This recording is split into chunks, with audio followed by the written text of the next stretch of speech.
Добрый день. Мы рады приветствовать вас на круглом столе, который называется ТАРТУ, Центр научной русскоязычной мысли, творчества Юрия Лотмана. Donc, bonjour, chers amis et collègues, nous sommes très heureux de vous accueillir à la table ronde qui s'appelle Tartu, épicentre de la pensée scientifique russоphone, l'œuvre de Юрий Лотман. Позвольте представить участников. Профессор Жерар Каньо, который является известным переводчиком с русского и польского языков, доктор филологических наук, преподавал в университете Безансон и Нанси. Donc je présente les intervenants, M. Gérard Connieu, professeur, docteur S. Lettres, traducteur du russe et du polonais. Il a enseigné aux universités de Besançon et de Nancy. À ma gauche, Madame Elena Skutskaya, qui est poète et écrivain, qui a collaboré dans la revue Estonie soviétique avec l'écrivain très connu Sergei Dovlatov. Et donc son nouveau roman, Le Signe de marbre, est dans le shortlist de Booker pour la littérature russe pour l'année 2013. Елена Григорьевна Скульская, которая приехала из Эстонии, и она известный писатель, поэт и журналист, она работала в газете «Советская Эстония» с писателем Сергеем Довлатовым, и ее новый роман «Мраморный лебедь» вошел в шорт-лист Букеровской премии в серии «Русская литература».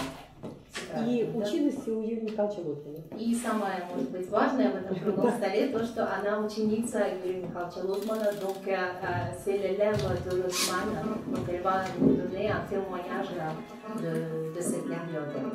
И Игорь Котюх, поэт и журналист из Эстонии, переводчик с эстонского на русский язык. Я знаю, что у вас вышло 2 политических сборника недавно, и в частности сборник, который называется «Когда наступит завтра». Donc, Monsieur Igor Kotyuk, qui est poète et journaliste, qui a publié 2 recueils de poésie, par exemple celui «Quand vient le demain», «Quand vient demain», notre demain. И хотелось бы сказать 2 слова о себе. Меня зовут Ирина Меркулова, я переводчик Лотмана на французский язык, перевела книгу «Культура и взрыв», работаю в Российском центре науки и культуры в Париже и в университете Париж-Сорбонne. Donc, je suis Irina Merkulova, traductrice de Lotman en français, donc j'ai traduit son ouvrage L'explosion à la culture, et je travaille au Centre de Russie pour les sciences et la culture à Paris et à l'université Париж-Сорбонne. Я бы хотела передать слово уважаемому профессору Конью для того, чтобы он нам рассказал, почему мы сегодня говорим о Лотмане во французском контексте, как французская культура, французская лингвистика, литература воспринимает творчество Лотмана. Donc, je passe la parole à M. Gérard Connieu pour qu'il nous parle de Lotman, réception de Lotman dans le contexte français de son œuvre littéraire et linguistique. Merci beaucoup. Oui, il faut rappeler que quand je laisse à mes collègues russes le soin de faire l'historique de l'école de Tartu, qui d'ailleurs était l'école de Tartu et de Moscou, parce qu'on dit en général l'école de Tartu, et on oublie le fait que cette école de Tartu, elle a été en fait l'acte de naissance, en quelque sorte, de ce qu'on appelle l'école de Tartu, s'est passé à Moscou en 1862, lors d'un symposium, qui après, auquel par la suite s'est rattaché, et toutes les activités qui se sont transférées à Tartu. Donc on a gardé ce nom de l'école de Tartu, mais ce n'est pas tout à fait ça. Parce qu'il y avait un double, comme ça s'est passé pour les formalistes russes, il y avait un centre d'études à Tartu et aussi à Moscou, et qui avait d'ailleurs des orientations légèrement différentes. Alors, en ce qui concerne la réception française, disons occidentale, de l'école de Tartu et de l'œuvre de Yury Lotman, elle s'est faite au fond assez vite, car si on pense que la première publication de Lotman, c'est-à-dire ses leçons sur la politique structurale qui ont été publiées sous le titre Structure du texte poétique, est paru en 1864. En 1867, un article de Lotman était publié dans une revue italienne et où il définissait en quelque sorte les principaux centres d'intérêt de cette école de Tartu qu'il avait contribué à fonder, avec beaucoup d'autres d'ailleurs, savants, spécialistes divers, linguistes, critiques littéraires, historiens de la littérature, spécialistes du folklore, de la mythologie, puisque peu à peu, ce qui s'est produit dans l'école de Tartu, c'est qu'après avoir pris comme objet, si on se réfère justement à cette première publication, un texte,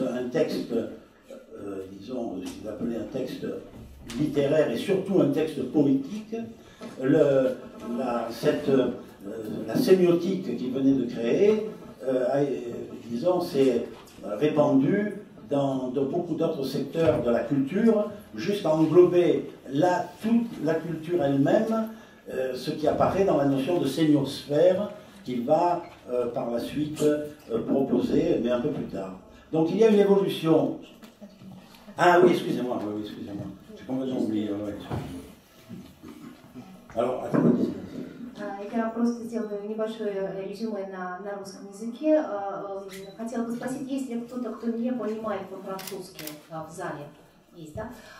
Значит, вкратце было сказано, что Лотман является основателем Московско-Тартусской семиотической школы или другое ее название Тартусско-Московская, в зависимости от, так сказать, точки зрения, так же, как его коллеги, известные Вячеслав Иванов, Токарев, Токарев, Пятигорский и другие. В 1967 году Лотман опубликовал статью в итальянском журнале, где уже были выдвинуты первые тезисы семиотики культуры и анализ впервые артистического поэтического текста. И текст рассматривается как предмет исследования, от которого дальше анализ идет вперед и распространяется на всю культуру, что приводит в конечном счете Лотмана к его анализу семиосферы. Alors évidemment, la réception de l'école de Tartu se greffait déjà sur un terrain préparé, puisqu'on sait que les années 60 ont été dominées par le mouvement structuraliste. Le structuralisme est né en fait en 1842 à New York de la rencontre entre Lévi-Strauss et Roman Jakobson. Lévi-Strauss, lorsqu'il a découvert les travaux de Jakobson sur ces travaux de linguistique structurale, linguistique générale, mais qui était en fait déjà qui était fondée sur la notion de structure, n'est-ce pas, la langue appréhendée, le langage appréhendé comme une structure, et qui mettait l'accent sur les éléments de différenciation qui pouvaient être justement pertinents dans l'analyse de n'importe quel phénomène que ce soit. Et donc il l'a appliqué à ses travaux d'anthropologie, en particulier sur la parenté, et de là découlent tous ces grands travaux qu'on connaît, le cru et le cuit, qui reposent toujours sur une opposition binaire, n'est-ce pas, sur une opposition entre deux catégories que l'on confronte et qui permettent de dégager une signification plus générale. Alors cette démarche, évidemment, elle n'a pas été inventée au fond par Jakobson, car Jakobson a appartenu à la grande école formaliste russe à laquelle j'ai fait allusion. Le formalisme russe, qui a une immense influence, une immense importance dans la culture russe depuis sa naissance jusqu'à aujourd'hui, n'a pas eu en Occident et en particulier en France la réception peut-être qu'il méritait.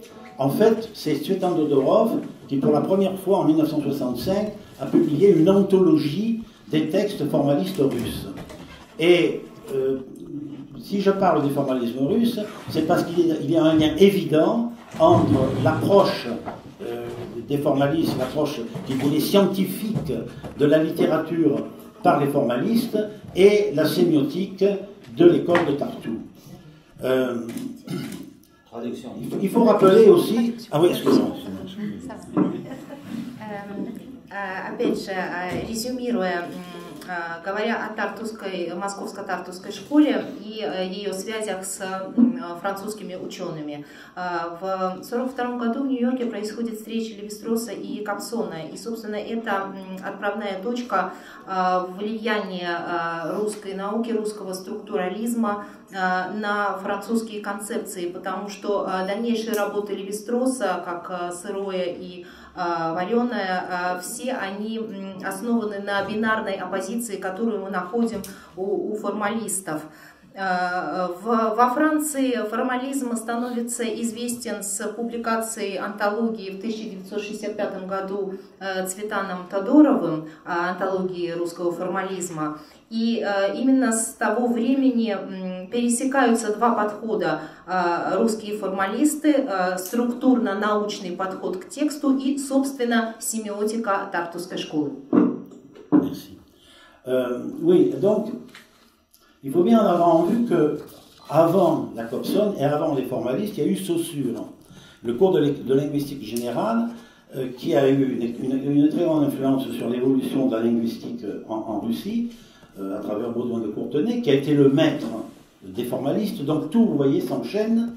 Et évidemment, les notions mises disons, que l'on pouvait trouver dans le cours de la linguistique générale, le rapport entre l'opposition entre la parole et le langage, la distinction entre le rapport entre le signifié et le signifiant, la question de la réception d'un message par un destinataire, avec toutes ces variantes, dans quelle mesure un message garde sa, disons, peut rester exhaustif, c'est-à-dire qu'il passe de la pensée que veut exprimer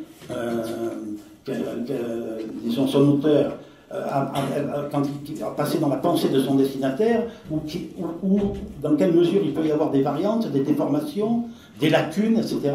Toutes ces questions sont au cœur, évidemment, des recherches entreprises par l'école de Tartu. Donc, évidemment, l'œuvre de Saussure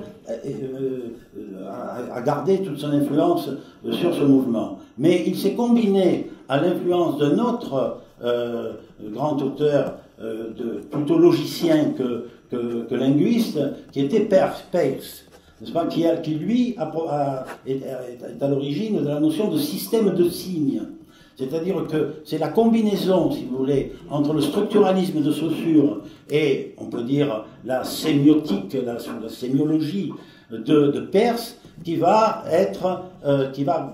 disons, que l'on va retrouver dans les méthodes de recherche de l'école de Tartu. Mais ce qui est intéressant, alors, comment va-t-on connaître en France cette école? Évidemment, à travers les publications. Alors, on a publié... oui, allez-y. Donc, еще раз о связях Московско-Тартусской школы и наследия французского структурализма. Здесь важно не забывать двух авторов. Это Фердинанд де Сосюр и его курс общей лингвистики, основные положения, язык и речь, адресат, адресант. И другой лингвист и скорее даже логик — это Чарльз Сандерс Пирс и его понятие «система знаков». Так вот, методики Московско-Тартусской семиотической школы, они берут, можно сказать, ровно половину от наследия Сосюра с его понятием язык и речь, и от семиотики Пирса с его структурой и системой. Merci beaucoup. Bon, je ne voudrais pas abuser du temps parce qu'il est assez réduit. Je terminerai simplement en essayant de montrer à la fois les convergences et les différences, si vous voulez, entre ce courant russe qui remonte au formalisme, qui se poursuit qui passe quand même par le cercle de Prague, et qui a toujours, disons, qui est toujours, où l'on retrouve constamment l'œuvre et la personne même de Roman Jakobson. Roman Jakobson a participé aux travaux de l'école de Tartu. Il a été très souvent invité à Tartu. Il a donc eu une influence directe sur les travaux de l'école de Tartu. Il était évidemment vénéré comme un des inspirateurs de l'école de Tartu. N'est-ce pas? On peut dire Jakobson, il y a eu Bartin sur un autre plan, et puis Bogateriov. Bon, voilà, c'était les trois en quelque sorte précurseurs. Alors qu'est-ce qu'il y a de différent? C'est-à-dire que d'abord il faut remarquer qu'une différence d'abord sur le plan de la réception entre la France, disons l'Occident et la Russie, c'est que la Russie a toujours été beaucoup plus ouverte aux grands courants de pensée occidentaux que l'Occident ne l'a été envers les courants russes. La réception du formalisme, je vous l'ai dit, elle s'est produite en 1965, alors que c'est un mouvement qui était né dans les années 20, qui a prospéré, disons, dans les années 20. Bon. Et qui n'était connu, qui n'est resté connu que de quelques spécialistes. Hein. Voilà. En revanche, Lotman, Vyacheslav Ivanov, Toporov, Yegor, enfin j'en passe, tous les grands, disons, linguistes ou critiques littéraires qui participaient aux travaux de l'école de Tartu connaissaient absolument tout ce qu'on avait créé en Occident dans ce domaine. Et il se réfère à Benveniste, il se réfère à Yelmsev, à Pépère, j'ai dit, Saussure, n'en parlons pas.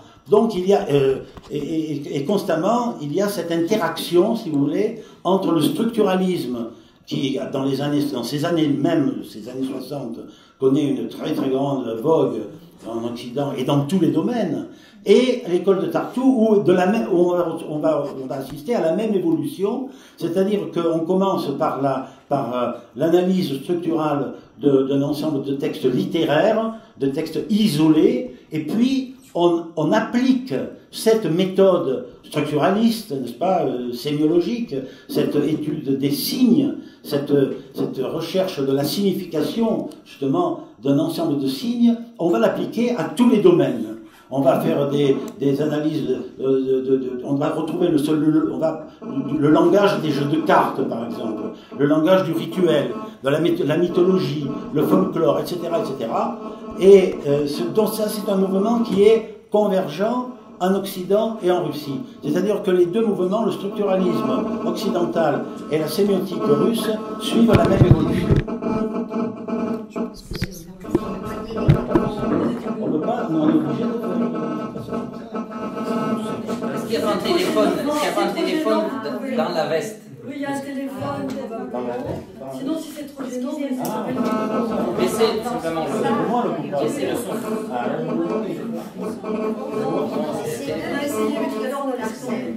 Il faut éloigner les micros les uns des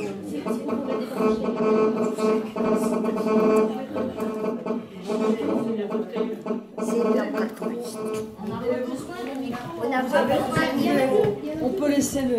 Il n'y a plus de son. Il est là.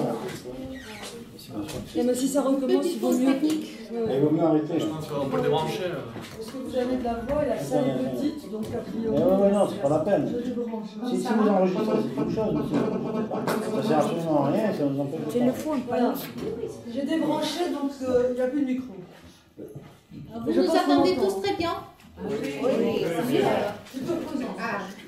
Итак, краткое резюме на русском языке, значит, о Московско-Тартусской школе. Ее истоки – это пражский лингвистический кружок, и, конечно же, школа испытывала очень сильное влияние и личности, и работ Романа Якобсона, который, как мы знаем, и входил в этот кружок, и всячески в этой школе в Московско-Тартусской почитался. Но кроме того, это, конечно, и влияние работ Богатырева и Бахтина. Далее еще важный момент. Дело в том, что ученые Московско-Тартусской школы всегда были очень открытыми в том, что касалось лингвистических последних, может быть, нововведений и известных ученых, таких как Бенвениста, Иванов, Топоров, всегда были в курсе последних публикаций и работ, в то время как во Франции ситуация была с нескольким замедлением, то есть реально формалистов и их работы во Франции открыли только в 1965 году, а формализм – это период 20-х годов. То есть здесь некоторый такой дисбаланс наблюдался, открытость российской науки и ее активность к западной науке и небольшая временная пауза со стороны, наоборот, западной науки. Что касается Московско-Тартусской школы, то здесь еще раз, как сказал профессор Каньо, шли от анализа структуры самого текста и приходили на уровень культуры как таковой. То есть это могли быть различные культурные практики, игры в карты, ритуалы, мифы и так далее. Ça va? Ah, ça va, bon, tant mieux, tant mieux. Alors, donc, ce qui est important, évidemment, si j'ai parlé de Jacobson, c'est parce que ce que l'on a retenu de ses travaux sur la linguistique, disons, structurale, c'est la distinction qu'il établit entre la fonction poétique du langage et sa fonction de communication. Et ça, ce sera au cœur de tous les travaux de l'école de Tartu, c'est-à-dire de rechercher la spécificité, n'est-ce pas, d'un texte justement artistique, ou d'une œuvre, ou en fait, de tout ce qui relève de l'art, de la poésie, par rapport au monde de la communication. Et en même temps, le rapport entre ce qui est culturel et ce qui ne l'est pas, n'est-ce pas? C'est-à-dire toujours cette limite. Bon, ce qu'il y a de commun, si vous voulez, entre le structuralisme occidental et la sémiotique russe, c'est peut-être une idée de déterminisme. Il ne faut pas oublier un autre mouvement qui a eu quand même son emprise un peu partout à ce moment-là, c'est la cybernétique de Norbert Wiener, qui a été également, qui est tout à fait très bien connu par les sémiologues russes. Et avec cette idée de gouvernance, n'est-ce pas, de contrôle, de détermination de tous les phénomènes qui relèvent de la communication, à travers évidemment les sciences, l'automatique, l'automaticité, l'électronique, les mathématiques de l'information, etc. Mais il y a aussi là une espèce d'expansion de la cybernétique et qui va ajouter cette coloration que l'on a beaucoup critiquée, qui consistait à considérer qu'au fond, tous les domaines de la culture, tous les domaines du langage étaient soumis à des lois. Et cela correspondait à une éviction du sujet et même à une éviction de l'histoire. On a connu à cette époque, surtout en France, n'est-ce pas, des travaux où on faisait absolument abstraction de l'histoire. On étudie un texte en soi.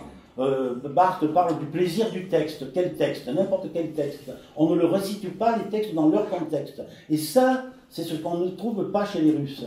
Parce que c'est ce qui a été le mérite, je crois, de Lotman, d'avoir fait le lien entre la sémiotique et l'histoire. Et d'avoir proposé de nouvelles visions de l'histoire, de différentes périodes de l'histoire, grâce à cette méthode, n'est-ce pas, d'analyse des signes. Et alors je terminerai sur la notion d'explosion, qui me paraît aussi tout à fait liée, mais que je vais simplement pour vous passer, disons, la parole.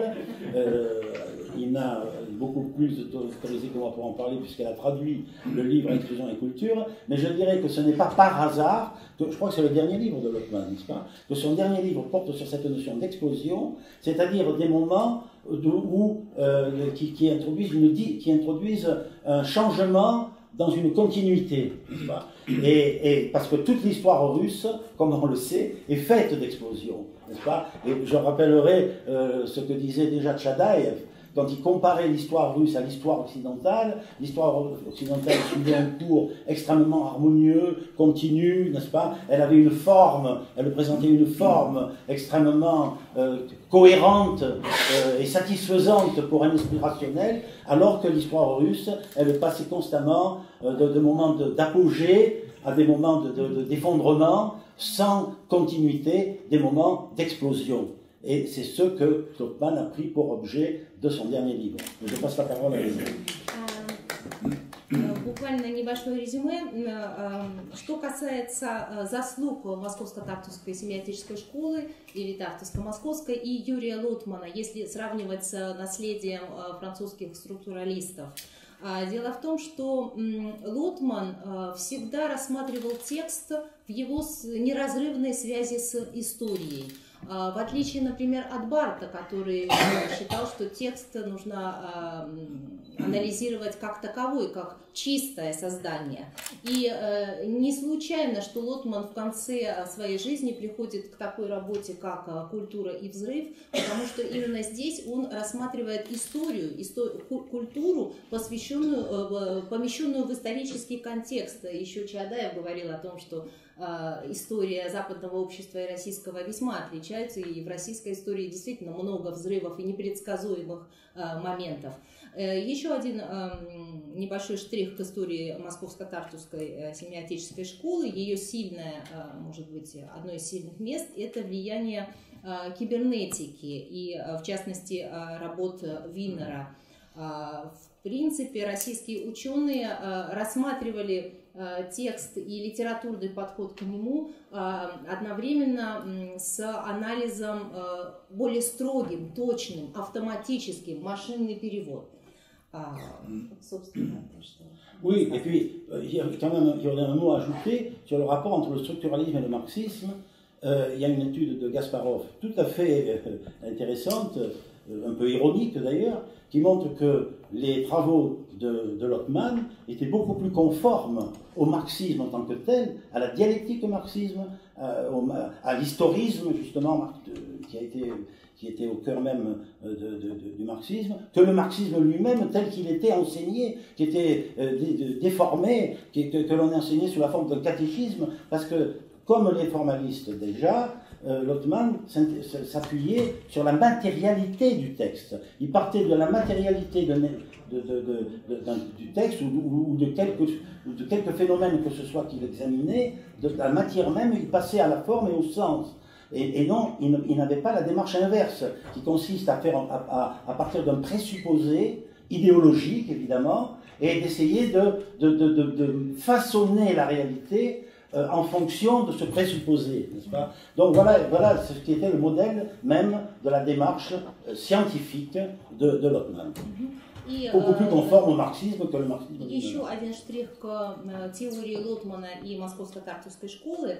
Как писал Гаспаров, анализируя его работы, лотмановские тексты, его анализы значительно ближе к марксизму, его подходу, чем так называемые теоретические построения марксизма, потому что Лотман — это диалектика, это анализ текста, это от формы к содержанию. И это, наверное, одна из самых сильных форм, самых сильных черт вот, теории всей этой школы.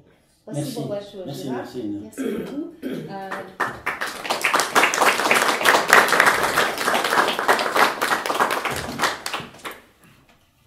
Ну, мы уже буквально несколько слов сказали о таком произведении, как «Культура и взрыв», по-французски «L'explosion et la culture».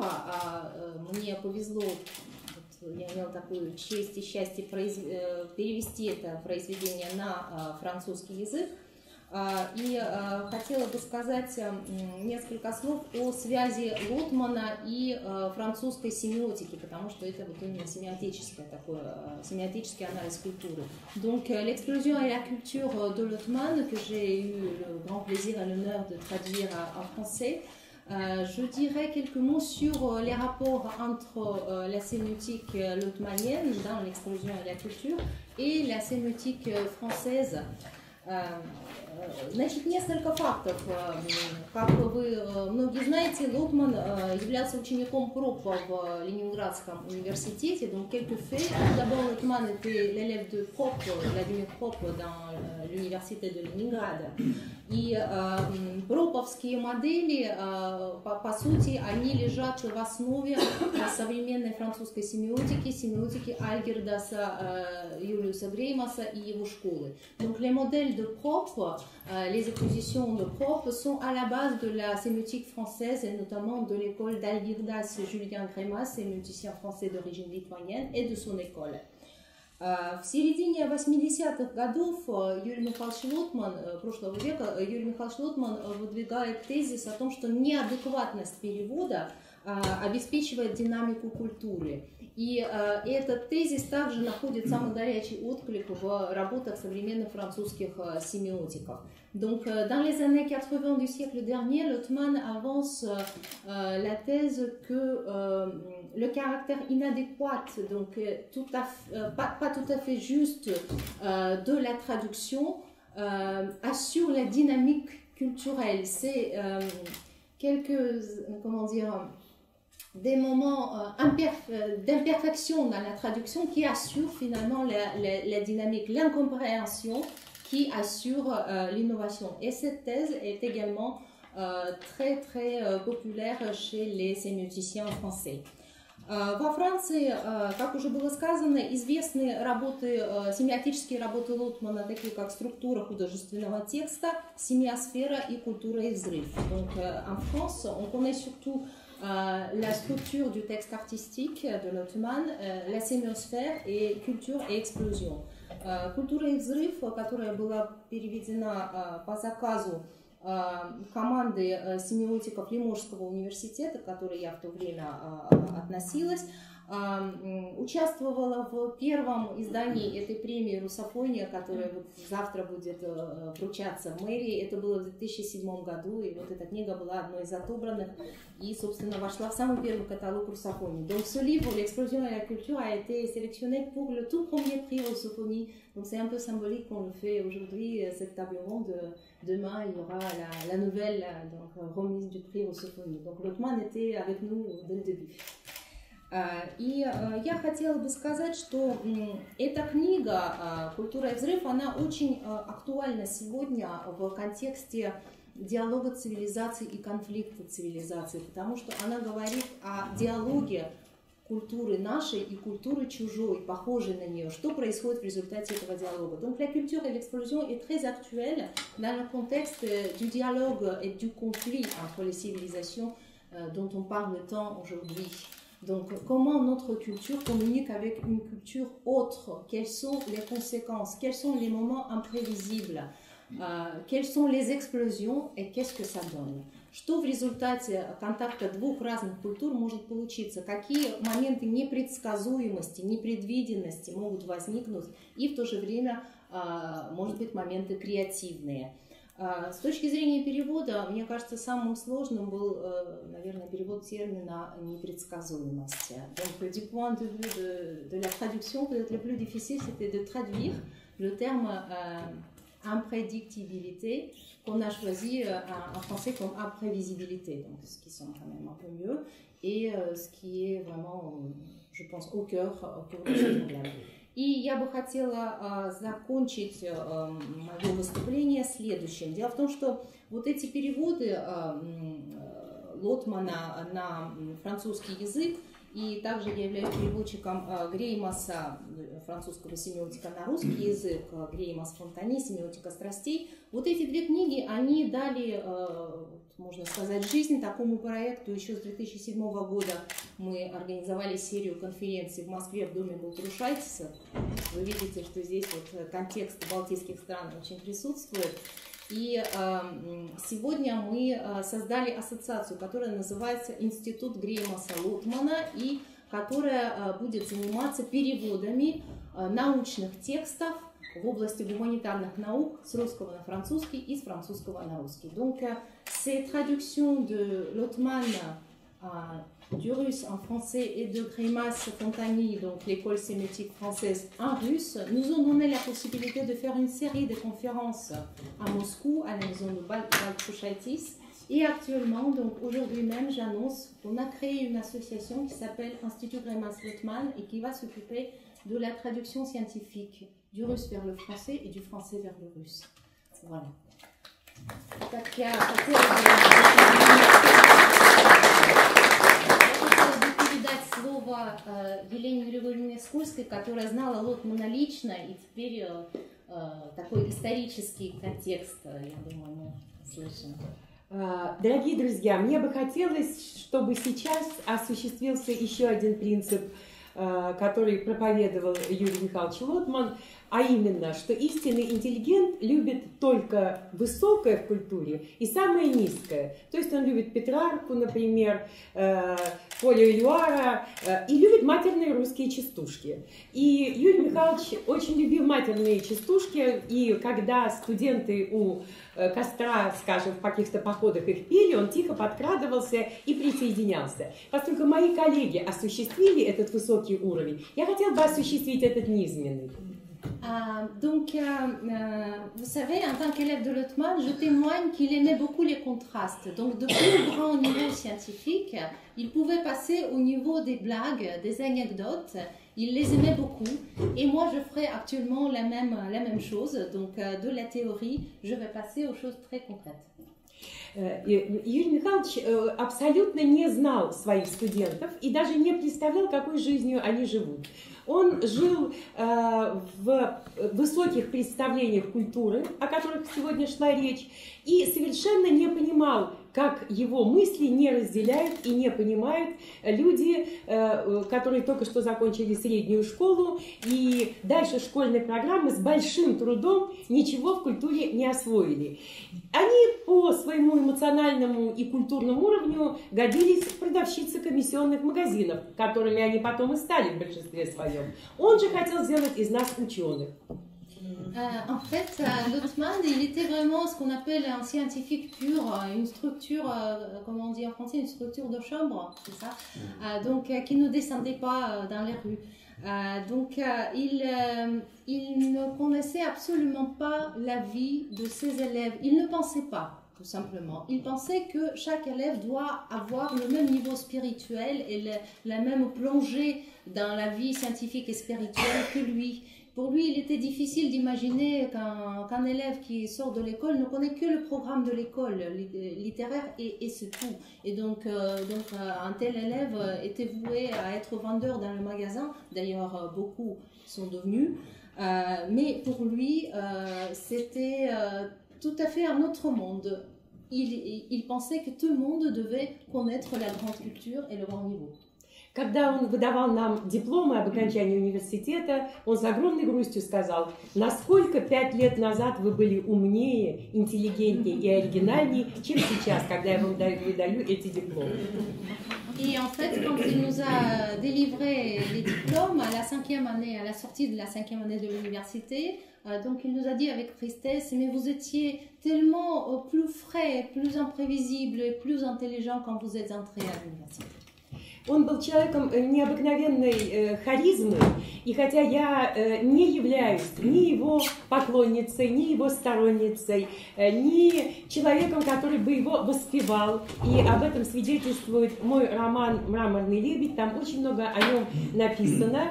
И у него есть 3 сына взрослых, естественно. Один со мной не здоровается и переходит на другую сторону улицы. Второй сухо здоровается, а третий бросается мне на шею и говорит спасибо за правду. И я просто хочу один эпизод рассказать. И тем не менее, вот харизма его была такова, что очень многие вещи на меня повлияли. И в частности, я часто повторяю ту вещь, которую он нам сказал. Он сказал, что декабристы предавали своих товарищей и рассказывали Николаю. Ему не пришлось, абсолютно Николаю I не пришлось особенно трудиться на дознаниях. Они все выдавали своих товарищей на допросах, потому что они привыкли говорить правду. И, как сказал Юрий Михайлович с грустью, у них не было примера другого поведения. Но на самом деле другой пример есть, и он есть в декабристе Лунине. И об этом Юрий Михайлович тоже говорил. И в конце жизни, как и Лунин, он принял в знак солидарности с ним католицизм. Donc, Lothman, c'était quelqu'un qui avait un charisme énorme, qui influençait tout le monde. Je ne suis pas du tout du genre d'idolâtrer Lothman, moi, mais j'écris plutôt la vérité. Très franchement, ce que j'ai senti, ce que j'ai vu. Et donc le résultat, c'est que 3 fils de Lothman, le premier ne me dit pas bonjour, le deuxième me dit bonjour mais d'une manière très sèche, et le troisième, il m'adore, il m'embrasse et il me remercie de dire la vérité. Encore un épisode très significatif à mon avis, Lothman aimait citer l'exemple des décembristes. Donc les décembristes qui, on peut dire, faisaient constamment la trahison de ses amis devant le tsar Nicolas. Simplement, c'est pas parce qu'ils étaient traîtres, c'est qu'ils n'avaient pas d'autre manière de dire, de s'exprimer. Ils n'avaient pas un autre modèle de conduite. Un seul exemple parmi les décembristes, c'était Lounine, qui se comportait autrement. Et à la fin de la vie de Lothman, pour solidarité, si on peut dire, avec Lounine, il s'est converti au catholicisme. И мне думается, что очень важно, какие обстоятельства жизни продуцируют идеи философов, литературоведов историков, не только поэтов и писателей. И на литературоведов сказываются жизненные обстоятельства. И в этой связи хочу вам рассказать, пересказать кратко крохотную главу своего романа, где произошел вот поразительный, реальный, документальный такой случай. В дом, я расскажу, да? В дом к Лотману попала моя сокурсница, юная девушка. У нее был роман с одним из его сыновей. И она каждый день бывала у него дома. И каждый день на протяжении года она писала письмо в Комитет государственной безопасности, где подробно рассказывала, что в этом доме происходит. И параллельно шел роман, а параллельно шли письма. Кончилось это тем, что в Тарту приехал большой десант из соответствующих органов, из КГБ, и, значит, мы все, значит, люди, близкие к Лотману, были вызваны, мы рвали рукописи, мы там что-то сжигали, спускали в унитаз, все это скрывали следы преступлений, потому что действительно в Тарту выступали и Бродский, и Солженицын приезжал, и другие люди. Но поразительно не это. Поразительно, что когда мы объявили бойкот этой девушке, Лотман собрал весь русский филфак и сказал: если вы меня уважаете, вы будете с ней здороваться, вы будете ее любить, вы будете с ней дружить, а все педагоги будут ставить ей только пятерки. Таково, видимо, было условие Комитета государственной безопасности. Эта девушка закончила с красным дипломом университет. Захотела поступить в аспирантуру, и КГБ ей обеспечила это. Она училась у Лотмана в аспирантуре. Она защитила кандидатскую, потом докторскую. Сейчас она профессор с мировым именем. Я не буду это имя называть, она много раз его меняла, но тем не менее эта история была на моих глазах. Это тот компромисс, который неизбежен, когда человек совершает в тоталитарной стране какой-то один смелый шаг. За это он должен совершить 2 шага иного порядка. И это очень страшно сказалось на учениках Лотмана. Из нас ни из кого не получилось талантливого ученого.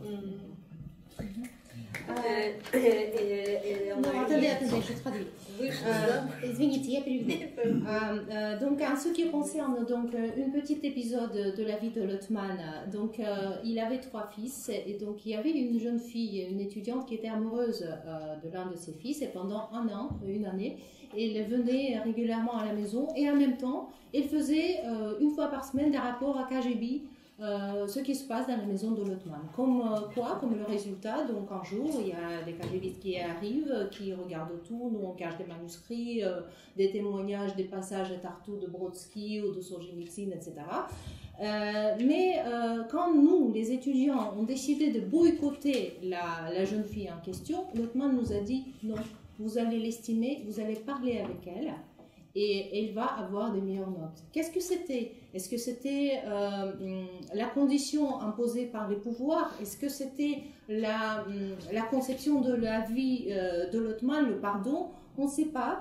Et en fait, la jeune fille en question, elle a fait une belle carrière. Ensuite, elle a été doctorante chez Lotman, elle est devenue professeure, elle a un beau poste, je ne vais pas nommer son nom. Mais tout simplement, je vais vous dire un seul fait, c'est qu'à cette époque-là, il était très difficile de ne pas faire des compromis et un pas à l'avance signifiait 2 pas à l'arrière. Et malheureusement, de beaucoup d'élèves de Lotman, pratiquement personne n'est devenu un grand scientifique comme lui. Я, наверное, не буду больше испытывать ваше терпение, может быть, у вас будут ко мне какие-то вопросы. Просто мое выступление было посвящено тому, что художник, профессор, ученый, который делает какие-то открытия, должен рассчитывать на будущее. И это будущее сбывается. И это будущее таких компромиссов все-таки не прощает. Tout simplement pour conclure, je veux dire qu'un grand professeur, un grand scientifique comme Lotman, qui écrit sur l'avenir, sur la culture, sur l'explosion, il doit penser à l'avenir. Et l'avenir ne pardonne jamais des compromis. Спасибо.